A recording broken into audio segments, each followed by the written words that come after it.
80 000 à 100 000 personnes sont privées d'eau en Guadeloupe. Tu me diras comment est-ce possible?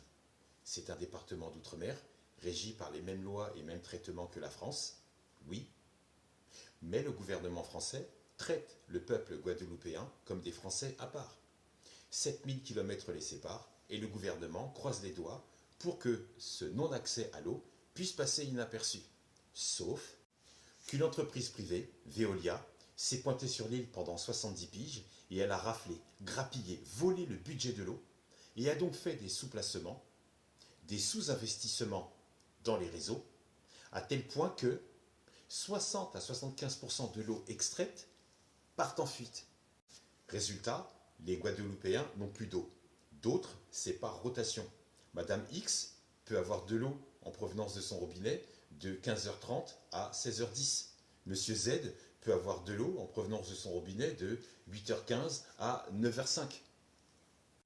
Mais Veolia n'a pas seulement oublié d'effectuer les travaux d'entretien des canalisations.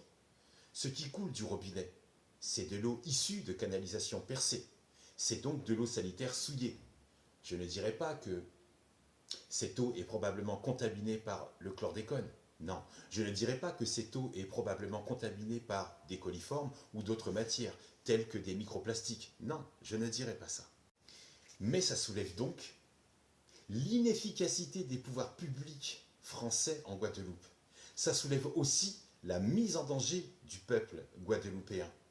Donc, l'accès à une eau saine est menacé par des multinationales, telles que Nestlé et Vittel, qui assèchent des territoires. Depuis 2020, 210 experts de l'ONU dénoncent cette urgence sanitaire. Depuis 2020, 210 experts dénoncent le gouvernement français sur cette urgence sanitaire. Depuis 2020, le gouvernement français refuse d'y répondre.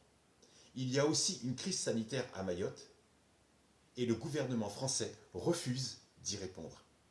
Est-ce qu'il y a donc une irresponsabilité, un mépris, une mise en danger volontaire de la vie des Guadeloupéens par les autorités françaises?